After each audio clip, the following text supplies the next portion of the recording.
Chato aqui. Bom dia, boa tarde, boa noite, sejam bem-vindos. Aqui quem vos fala é o Wilson, diretamente do Instituto Bug para vocês. Hoje a gente vai dar a maravilhosa classe de fígado, fígado, fígado, fígado. Pronto, isso aí, tá? É uma classe maravilhosa, uma classe extraordinária, sensacional, sem igual. Então a gente vai fazer uma recapitulação aqui da anatomia, histologia e fisiologia, para poder, no final das contas, chegar na parte patológica, certo?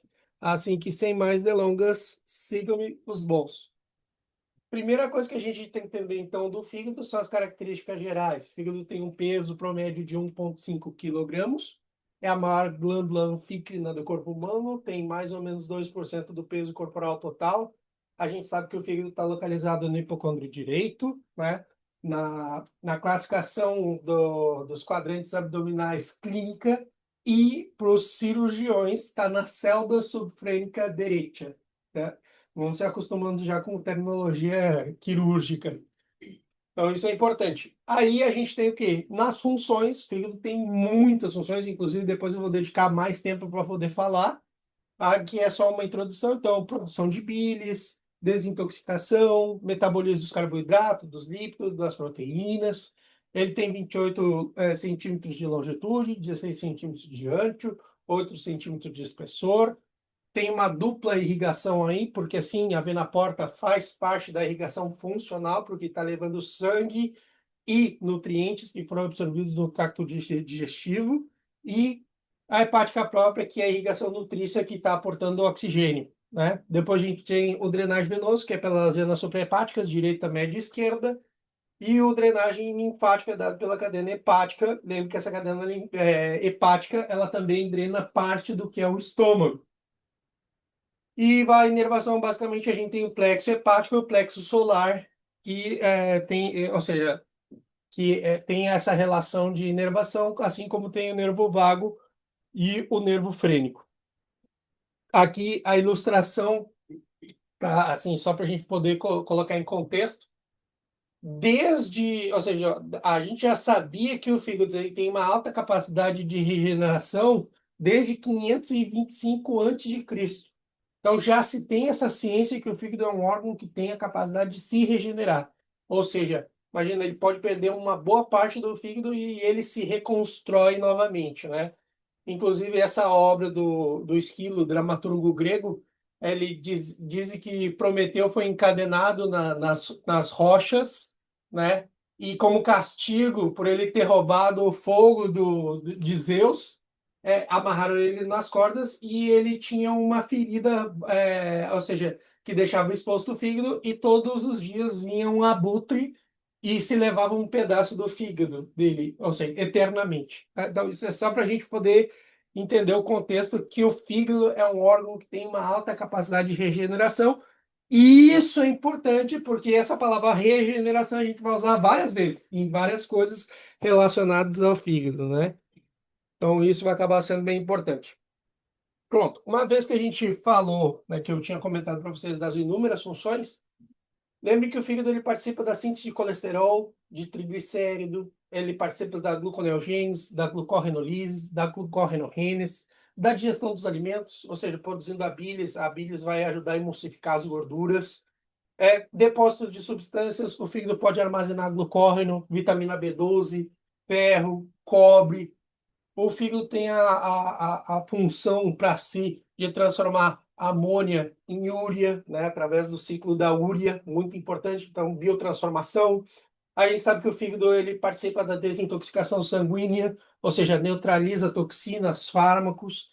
A gente já sabe também que vários fatores da coagulação são produzidos no fígado, por isso que um problema hepático pode ter transtornos na coagulação, como é o caso do fibrinórno, da protrombina, das globulinas, da proconvertina, do fator antihemofílico e do fator Stewart-Prower. E síntese de proteínas. Quando a gente pensa em órgão formador de proteína, a gente tem que pensar em fígado em primeiro lugar. Tanto é que isso aqui foi uma pergunta de medicina interna que a doutora Kraft fez. Ela disse assim, ó, qual é o principal órgão formador de proteína? Então você tem que vir na cabeça fígado, tá? Ou seja, os órgãos podem produzir proteínas, sim, mas o que vai desempenhar esse papel assim para garantir a homeostase do sanguínea é o fígado. E coisas básicas, qual é a unidade morfofuncional do fígado? Lobo lixo hepático. Né? Então, o lobo lixo hepático ou seja, a gente já sabe que tem uma característica hexagonal, né? Tem no centro uma vena centrolobulixar, que isso é a arquitetura normal, porque vai ter algumas patologias que vai perder a arquitetura hepática. Então, a gente vai perder exatamente isso aqui, a parte funcional do fígado, certo? Então, a gente já vai fazendo analogias para poder encaixar as coisas que vão ser importantes no futuro não muito distante. Quem está presente nessas células do lobo lixo hepático? Hepatocito, células endoteliais, né? Lembrem que a gente vai ter os macrófagos hepáticos que se chamam célula de von Kupfer, né? As células que vão armazenar lípidos e vitamina A, colangiocitos, ou células ductais, que vão fazer parte da parede que vai levar a bilis, célula PIT, que tem uma ação parecida com o natural killer, e bom, essas aí são as coisas que a gente vai encontrar no lobo lixo hepático. Do lobo lixo hepático, a gente tem três tipos. O clássico, que é o que a gente conhece, que tem uma vena centrolobulixar no centro, né? Ou seja, que é composto basicamente por 6 lados. A gente já sabe, esse é o lobo lixo clássico. O lobo lixo portal é o que tem, ó, lobo lixo portal é esse que está de azulzinho. No centro, ele tem uma tríada portal, né? E ele vai ter três setores de lobulixos clássicos e o contorno dele é dado por três venas centrolobulixares, né? Os extremos dessa área. E o acino hepático, você vê que é uma área mais encurvada, porque ela tem que abrigar o quê? Tem que abrigar duas áreas portais e duas venas centrais, né? Então, aí a gente tem o que é o lobo lixo hepático do tipo acino. Aqui mais a parte anatômica, não é patológica, é anatômica, porque isso aqui é a constituição normal. Então, normalmente, a gente tem o ilho hepático, que é composto por vena porta, artéria hepática própria e vias biliares. Aí a gente já sabe que as vias que são aferentes, o que está ingressando ao fígado, a gente tem aqui a vena porta e a artéria hepática própria. Quem está saindo, ou seja, a via eferente, são os condutos biliares, que vão formar as vias biliares. A gente já sabe que uma vez que está dentro do fígado, se ramificam tanto a vena porta quanto a artéria hepática, se ramificam várias vezes e no final elas se fusionam entre si e vão acabar formando os sinusóides hepáticos. Aí nos sinusóides hepáticos tem intercâmbio com os hepatocitos produzem bilis que vão verter nos capilares biliares, conduto biliar, vias biliares. Por outro lado, o sinusóide hepático, o hepatocito ele libera substâncias, vamos dizer assim, resíduos do seu metabolismo.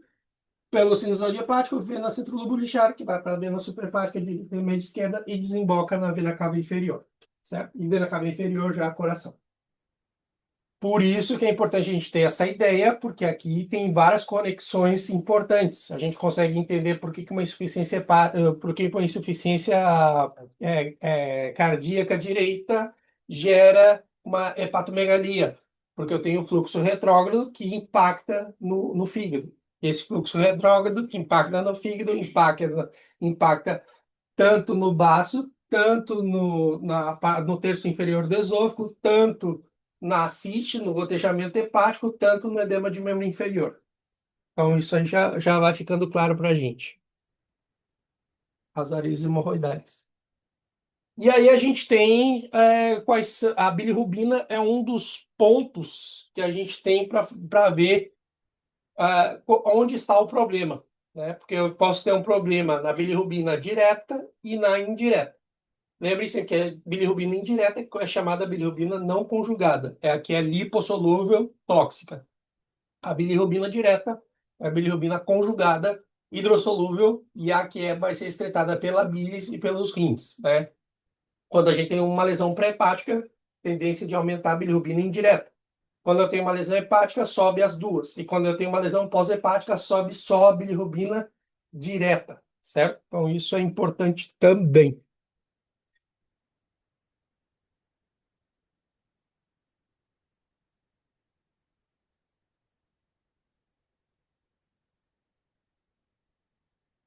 Aqui a gente tem o quê? Ou seja, de acordo com a presença ou não de bilirrubina, eu tenho algumas alterações clínicas. A coloração amarillenta de pele mucosa, ou seja, a coloração amarela em pele mucosas, com aumento de bilirrubina, eu posso ter um ictro pré-hepático rubínico, um ictro hepático amarillento, que esse a gente chama icto verdadeiro, é ictus factus, e o pós-hepático é ictro verdínico, certo? Ou seja, a tendência de ficar mais estilo Incrível Hulk. A colúria, que é a presença de uma urina escura igual borra de café, igual Coca-Cola, com aumento, com presença de bilirrubina, porque lembra, se é colúria, se a urina é escura e não tem bilirrubina, não é colúria, é só a urina escura. Então, isso aqui me dá indicativo que eu tenho um aumento de bilirrubina direto e indireto. As fezes pleocrômicas, ou seja, é o indício de dano, aumento de bilirrubina indireta, e da acólia, aumento de bilirrubina direta, certo?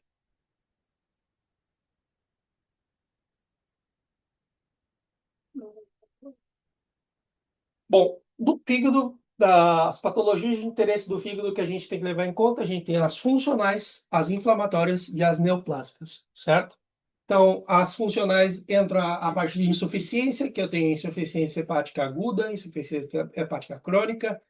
Eu tenho a inflamatória, que aí a gente vai para todas as hepatites da vida, né?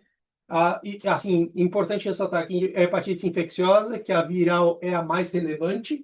Então, a gente vai ter vírus que são hepatotróficos, né? Como é o caso do vírus da hepatites, ou a gente tem o HIV, o citomegalovírus e o vírus Epstein-Barr, tá? São os vírus são hepatotróficos.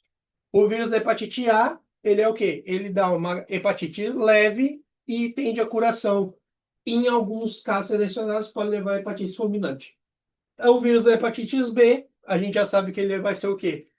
A tendência é dele levar para uma cronicidade e pode evoluir para um hepatocarcinoma. Quando a gente fala do vírus da hepatite C, o vírus da hepatite C, ele tem tendência de cronificar, só que a tendência de gerar cirrose hepática. O vírus da hepatite D, ele se une, ou seja, de uma maneira que ocorre uma co-infecção com o vírus da hepatite B, e o vírus da hepatite Z também dá um quadro agudo, tá? Então, esses aqui são, todos os vírus da hepatite são hepatotróficos. E aí depois a gente tem os vírus que não são hepatotróficos, como eu já tinha dito antes, que é o HIV, citomegalovírus e o Epstein-Barr. A gente tem as hepatites agudas tóxicas, como é o caso do álcool e fármacos. A gente tem hepatites aguda autoimune de tipo 1 e tipo 2. E a gente tem as metabólicas, que é por esteatoses, ou seja, uma hepatites não alcoólica. E a traumática. A inflamatória crônica, que ela pode passar por uma fibrose, ou seja, e depois, posteriormente, passar por uma cirrose. O fígado, ou seja, as neoplasias, a gente tem benignas e malignas. As benignas, hiperplasia nodular, hemangioma e adenoma. As malignas, a gente tem o carcinoma hepatocelular, o hepatoblastoma e o colangiocarcinoma, certo? Essas são as malignas relacionadas do fígado.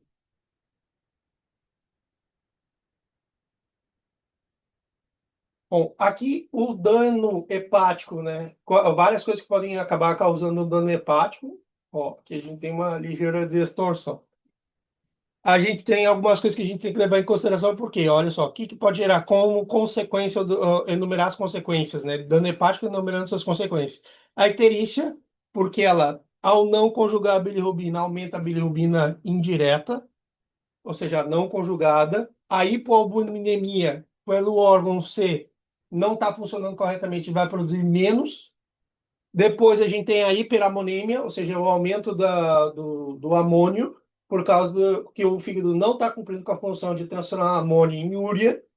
Hiperestrogenemia, que é o que? É o aumento dos estrógenos. Isso acontece muito com aquele homem que bebe pra caramba, produz dano hepático e começa a aparecer as tetinhas, né? A ginecomastia. Isso por causa do excesso de estrógeno, porque uma das coisas que o fígado faz é destruir o estrógeno, diminui. Então, se o fígado não está acionando, ele não metaboliza o estrógeno aumenta, certo? Tu tá louco para perguntar alguma coisa?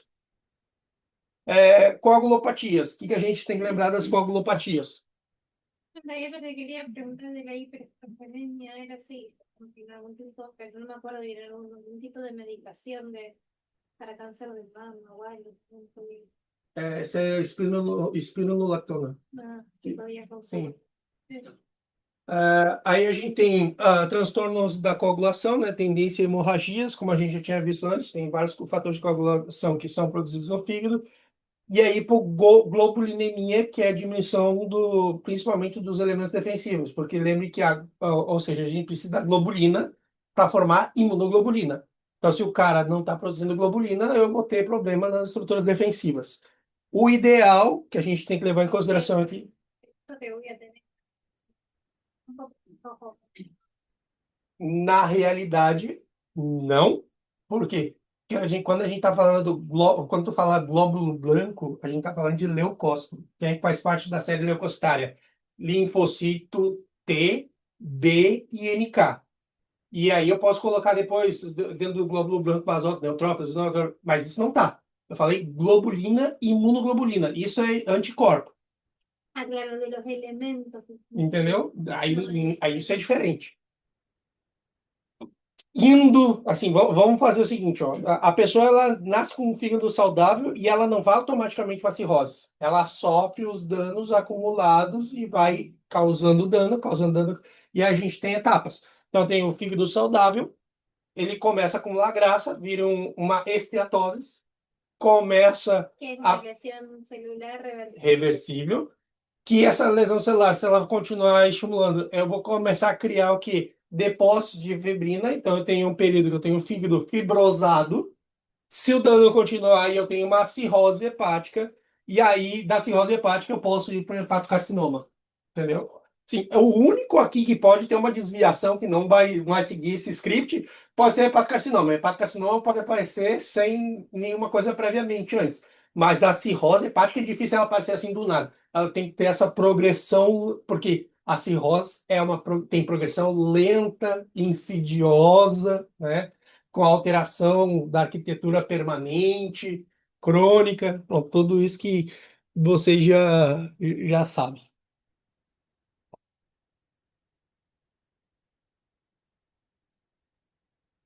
Bom, quando a gente está falando de insuficiência cardíaca, né? Perdão, quando a gente está falando de insuficiência hepática, que a gente tem que levar em consideração? A gente tem que levar em consideração, primeiro, quais são as coisas comuns. O que tem de similar, o que tem de uau, isso aqui é parecido, né? Semelhanças. Então, tanto a insuficiência hepática aguda e crônica, o que vai diferir elas é o tempo. Se apareceu de maneira abrupta, se apareceu de maneira lenta. Se apareceu de maneira aguda, eu penso em quê? Numa hepatite por vírus A, porque ela pode dar hepatite fulminante, né? Eu também sei que a esteatose aguda, ou seja, quando eu tenho questão metabólica da gravidez, pode me dar uma insuficiência hepática aguda. E a insuficiência hepática crônica é uma evolução progressiva, insidiosa e mortal que normalmente, tá? Normalmente culmina com a aparição de cirrose hepática. Então, e aqui a gente tem que lembrar que, para a gente considerar a condição clínica caracterizada pela alteração do funcionamento do parênquima hepático, tem que levar em consideração a destruição massiva de hepatocitos em 80%. Isso é insuficiência. Se não colocar essa parte aqui, tem que ser maior que 80%, tá errado. Qualquer coisa que você escrever relacionada à insuficiência, tá errado. Então, a insuficiência cardíaca. Porra, eu estou falando de insuficiência cardíaca. A insuficiência hepática, ela necessita, sim ou sim, da gente colocar ali que tem destruição massiva dos hepatocitos por em cima de 80%. Aí isso é insuficiência. Tô doido para falar cardíaco? Que porra é essa? Bom, aqui a encefalopatia hepática. E a gente tem que lembrar aqui, lembre, a encefalopatia hepática tem dois mecanismos fisiopatológicos para falar. O que os professores normalmente falam, eles falam do amônio, mas tem outras encefalopatia hepática que não só do amônio. Eu vou falar uma que não está aqui, que está no livro de bioquímica. O fígado, a gente já sabe que ele é responsável por desintoxicação. Então, se ele perde essa função, começa a subir elementos que são desfavoráveis, ou seja, elementos que deveriam ser tóxicos, que deveriam ser neutralizados, mas o fígado não está fazendo essa função. Dentro desses elementos, eu tenho um aumento de aminoácidos aromáticos. Tá? Então, se aumentar os aminoácidos aromáticos de tal forma que o fígado não destrua eles, eles começam a aumentar na corrente sanguínea atravessa a barreira hematocefálica e vão produzir neurotransmissores falsos. Da mesma forma que eu tenho que o amônio, se começa a aumentar muito a concentração de amônio, o amônio atravessa a barreira hematoencefálica e o amônio vai acabar produzindo inflamação e edema e vai acabar formando os sintomas de hipertensão endocraniana, certo? Então, esse aqui são os dois mecanismos fisiopatológicos. Por um lado, eu tenho um aumento de amônio, por outro lado, eu tenho um aumento de triptófano. Triptófano é um aminoácido aromático, faz neurotransmissor falso, a pessoa fica com confusão mental, falando coisa nada a ver, sabe? Tipo assim, isso que é importante, perde a noção das coisas, fala bobagem. Tipo, era uma pessoa cuerda, né? Uma pessoa correta, uma pessoa que falava tudo certinho, era coerente, e agora tá saindo para a rua sem. Não é só nas palavras, nas ações. A pessoa está saindo para a rua sem colocar as calças, entendeu? Então, é isso que acaba acontecendo, para vocês terem uma ideia. Então, o triptófano deixa a pessoa. O aumento do triptófano deixa a pessoa doida, e o aumento do amônio vai deixar com sinais de hipertensão endocraniana, que é justamente inflamação e edema. Isso é o que vai acabar gerando mais deterioro cognitivo ainda. Do síndrome hepatorrenal. Isso aqui caiu em uma das provas para explicar o síndrome hepatorrenal. Super complicado. Se alguém quiser procurar no livro, vai ver que isso aqui está basicamente falando em aramaico. Mas o que eu tenho que saber é que eu tenho um problema hepático que vai acabar gerando uma hipertensão portal. Essa hipertensão portal vai acabar gerando dilatação venosa, porque eu tenho congestão, né? Então, fluxo retrógrado. Isso impacta no rim. Então, eu tenho uma diminuição da perfusão renal. Isso automaticamente ativa o sistema renina-angiotensina-aldosterona. Então, eu tenho estímulo. Lembre que o sistema renina-angiotensina-aldosterona, de todas as coisas que ele faz, uma das coisas que ele faz é estimular o simpático, que é o que nos interessa agora. Então, o simpático começa a produzir seus neurotransmissores e eu tenho vasoconstrição. Só que a vasoconstrição vai piorar a perfusão renal. Não melhora, piora. E aí eu vou começar a produzir mais dano renal. E outra coisa que a gente tem que levar em consideração é que, normalmente, por uma diminuição de gasto cardíaco, porque se eu tenho hipertensão portal, ó, se eu tenho fluxo retrógrado, não está chegando tanto de sangue que deveria chegar para o coração. Então está diminuindo o gasto cardíaco. Se diminui o gasto cardíaco, a perfusão piora. Então eu tenho dois mecanismos que me justificam a diminuição da perfusão renal. Um que está chegando menos sangue com nutriente, oxigênio para o rim, piora, mais dano. E por outro lado, tem esse fluxo retrógrado que vai acabar gerando o quê? Diminuição da perfusão renal, mas ainda não está produzindo dano estrutural. O que vai produzir dano estrutural é quando eu tenho baixo fluxo renal e estimulo o sistema renina-angiotensina-aldosterona, e aí eu começo a produzir, pela produção das catecolaminas estimulada pelo sistema renina-angiotensina-aldosterona, dano renal, certo? Então, tipo assim, é bem complexo, eu sei, e assim, sim. Esse problema hepático que você se tem, seria, no caso, a insuficiência hepática. Na Vai verdade, gerar essa hipertensão portal. na verdade, assim, pode ser qualquer problema hepático. Não necessariamente isso, pode ser uma cirrose. Que a cirrose, Intoxicação hepática. qualquer problema hepático pode acabar. Paralise a função hepática. Na verdade, é qualquer problema hepático que gere uma hipertensão portal. Porque todo o mecanismo aqui se justifica com o quê? Eu tenho que ter aumento da pressão portal.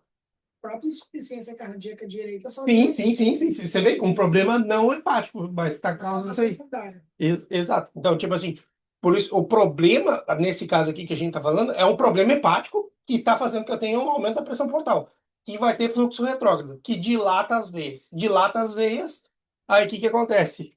Tem menos perfusão renal, porque eu diminui o gás cardíaco, está chegando agora menos oxigênio de um lado. Do outro lado, eu tenho que é um fluxo retrógrado que não está produzindo dano ainda. Só que o que vai produzir dano é porque você sabe que quando chega menos sangue na arteríola aferente, dispara o sistema renina-angiotensina, começa a estimular o simpático. Sangue no rim, o rim causa dano. Exatamente. Aí, por não, imagina, já não está chegando. Aí eu vou estimular alguma coisa para aumentar mais ainda. Pronto, aí dá merda.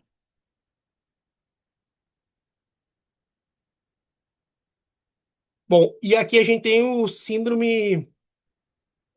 Síndrome. Assim, você viu, a gente falou síndrome hepato-renal. E agora a gente vê o síndrome hepatopulmonar. O que é isso? Então, No síndrome hepatopulmonar, eu tenho problemas que vão acabar fazendo com que eu tenha alterações no endotélio, que vão acabar combinando com o quê? Diminuição de plaquetas, que vão aumentar a serotonina por vias ambíguas, e eu tenho vasoconstricção e proliferação endotelial. Isso vai acabar aumentando a resistência vascular periférica, ao mesmo tempo que o dano, quando eu tenho hipertensão portal, o que acontece? Eu tenho aqui um problema de bactéria, vai fazer com que aumentem os macrófagos começam a produzir maior quantidade de são aqueles que radicais livres, que a gente fala gueros, espécies reativas de oxigênio. Eles começam a produzir essas espécies reativas de oxigênio e o endotélio, como resposta, começa a produzir mais óxido nítrico. Então, isso vai acabar gerando o quê? O síndrome hepatopulmonar, que é o defeito da oxigenação arterial por dilatações vasopulmonares no contexto de uma doença hepática. Ou seja, o cara está com uma doença hepática e vai acabar tendo repercussão no pulmão por causa desse sistema, que eu estou tendo essa dilatação vascular anômala. Então, e assim, mais uma vez, esses síndromes aqui são bem chatinhos, assim, e por isso que eu digo, esse aqui é um que está todo rebuscado no livro, tá bem chatinho de entender. Cirrose hepática, que para nós esse vai ser o pão de cada dia, e essa é a pergunta da prova, tá? O que a gente tem que entender sobre cirrose hepática? É um estado, é uma patologia crônica progressiva, insidiosa, mortal, que vai cursar com necrose hepatocitária, que isso significa destruição da arquitetura com fibrose e reorganização. Lesão fundamental é o nódulo de regeneração, né? E da perspectiva histológica, ele pode ser macronodular ou micronodular. É uma lesão irreversível, tá? A gente não pode deixar de falar que é uma lesão irreversível. A etiologia pode ser biliar primária ou secundária, alcoólica, hepatite autoimune, hemocromatoses, pós-necrótica, hepatite tóxica e doença de Wilson, né? Consequência, a cirrose. A gente sempre fala cirrose, hipertensão portal, ascites com abdômen globoso, que aqui eu começo a ter gotejamento hepático pelo fluxo retrógrado, e eu tenho insuficiência hepática progressiva, coagulopatia, porque a gente já sabe que o fígado vai ser responsável por produzir fatores da coagulação.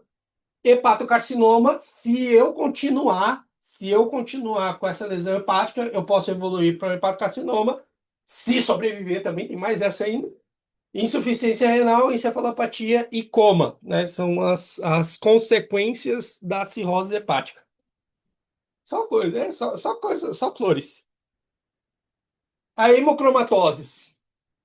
Ó, aí, a hemocromatose. O que a gente tem que falar da hemocromatose? Em primeiro lugar, quando a gente está falando da hemocromatose, a gente tem que lembrar o seguinte: quando a primeira pode ser de etiologia hereditária ou de secundária. A hereditária, mecanismos desconhecidos. A forma secundária pode ser a sideroblástica, anemia sideroblástica, que é a anemia ferropênica, tá? Sideroblástica, anemia ferropênica, ferropriva, é a mesma merda. Hepatopatia, ingestão excessiva de ferro, tá? Então, o diagnóstico que a gente faz, ó, o diagnóstico, ó, isso aqui é que eu acho que o professor também tem cheirinho, professor, vamos botar um negocinho aqui macabuloso, porque isso aqui o professor ainda deu o diagnóstico. O diagnóstico é o quê? Saturação da transferrina por em cima de 70%. Ferritina nos homens tem que estar por em cima de 300 miligramas por litro e nas mulheres por em cima de 120 microgramas por litro. E biópsia hepática, porque eu tenho que encontrar depósito de ferro e dano hepático. Então, hemocromatoses, né? Lembrando que isso aqui é sempre quando eu tenho sobrecarga de ferro, como consequência de uma absorção aumentada, na qual eu tenho, ou seja, eu tenho um depósito muito importante no fígado de ferro, tá? Pode ser também nas glândulas endócrinas, no pâncreas, no coração, nas articulações. É uma doença autossômica dominante, são raras antes dos 20 anos, e a sintomatologia tudo gera em função do excesso de ferro, tá? Que pode estar variando de 15 a 40 gramas, dependendo do órgão que esteja afetado. Fator de risco: alimentos ricos em ferro, alcoolismo e hepatite viral. Quadro clínico: astênia, dor abdominal, hepatomegalia, esplenomegalia, ginecomastia, artralgia, perda do libido, sinais neurológicos, edema periférico, atrofia testicular, amenorreia, disneia de esforço, perda de pelos, icterícia e arritmia cardíaca, tá? Então, tudo isso aí são coisas que a gente tem que levar em consideração que pode, quem sabe, o paciente não tem uma hemocromatose, né? Doença de Wilson. Olha só que maravilha, doença de Wilson. Doença de Wilson, a gente já sabe que é o quê? Ela é basicamente, o que que a gente vai ter aqui, né? A gente tem um depósito importante de cobre, ou seja, já seja por uma absorção aumentada, a gente tem depósito de cobre em vários órgãos, pode ser no fígado, no cérebro, no rim, nos olhos. Nos olhos, a manifestação mais característica da doença de Wilson é um anísio de Kaiser-Fleischer, né? Você olha no olho da pessoa, ao redor vai estar, tá aí o desenho tá aí um olho com um anísio de Kaiser-Fleischer, é muito característico.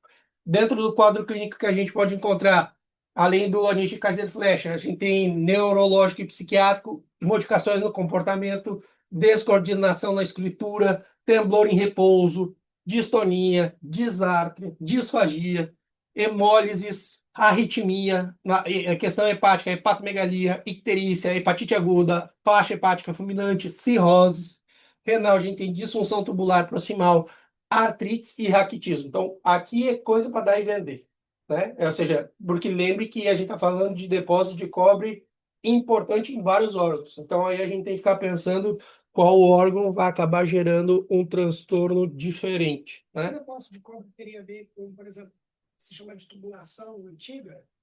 Pode. Outra possibilidade disso, contaminação de cobre. Outra possibilidade de contaminação, alimento rico em cobre.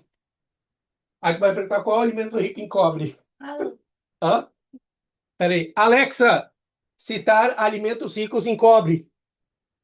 Alguns alimentos ricos em cobre são manga, trigo, Manga, caju e trigo. coco. Aí, ó, manga, trigo, caju e coco. Nossa, uma pessoa tem que encher o rabo de manga. Rapaz, não duvide da capacidade. El caos era porque la mujer había tenido un problema con el DIU. Ah, pode ser também, DIU, porque o DIU antigamente era com cobre. No, antiguamente no, sigue siendo de cobre. El DIU normal es de cobre. Sim, mas antigamente ele soltava cobre. Não, mas, não, ele era muito mais tóxico. Hay Bom, mujeres que no le funciona más y se lo dejaron durante años, que puede pasar que todavía lo tengan puesto. bom, aqui a gente tem as características comuns das hepatites virais, as que nos interessam. Gente, ó, D e E a gente vai botar no bolso. Então, hepatites A, B e C. A hepatite A, ela é epidêmica, isolada, não passa cronicidade, isso é muito importante. Excepcionalmente, pode ser fulminante, transmissão fecal oral. Ela é uma viremia transitória, curso com injúria hepática com aumento do linfocito TSD8. Aí, quadro clínico, né? Febre, astenia, anorexia e icterícia. Então, aqui a gente tem o quê? IgG de memória. Quando a gente vai para hepatites B, e aí eu vou contar uma historieta para vocês aqui. E quando a gente vai para hepatites B, ela pode ser aguda ou crônica. E ela tem um estado de portador. Então a pessoa pode ficar vários anos com hepatites B e nunca manifestar nada, tá? Silente, assintomático. Que é muito parecida no caso, tipo, tem um momento da hepatite A que ela pode ser assim também, mas é mais característico da B. Aparece primeiro, ó, o antígeno aparece primeiro e depois os anticorpos na presença, a sua presença, quando a gente perceber que tem anticorpos, isso já é indicativo de cronicidade, tá? A presença de anticorpos já vai indicar a questão de cronicidade. E na hepatite C, frequentemente é crônica, C crônica, por reativação e mutação endógena. Aqui eu tenho uma mutação permanente que vai causar dano. Então, aqui os anticorpos podem ser variáveis. Então, ela é crônica, persistente e tem períodos de agudização. Então, tipo, a hepatite C é o quê? É uma hepatite crônica que pode ter períodos de reagudização. Então, ela está cronificada e pode ter momentos de agudização, certo? E essa aqui é a que vai evoluir para cirroses hepática, certo? E aqui é vamos dizer assim, os ovos de ouro da galinha, da galinha. Sempre tem alguém que vai pedir neoplasia. Sempre tem alguém que vai pedir neoplasia.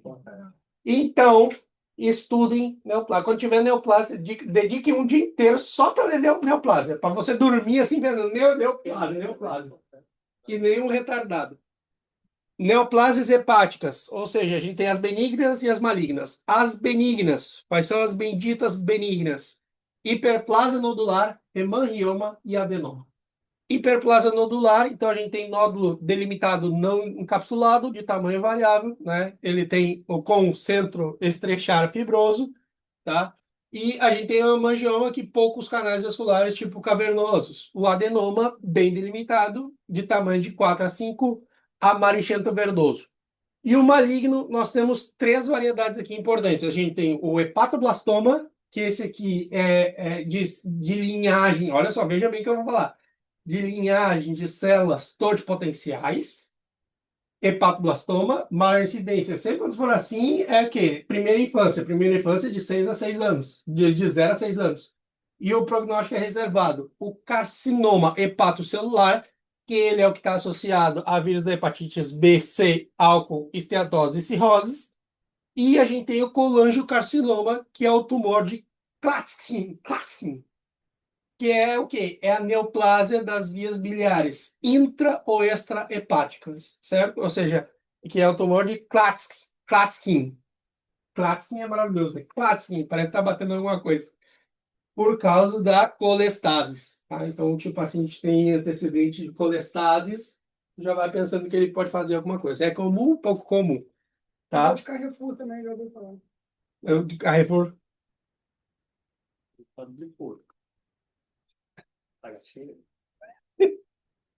E graças a bom Deus, olha só que maravilha.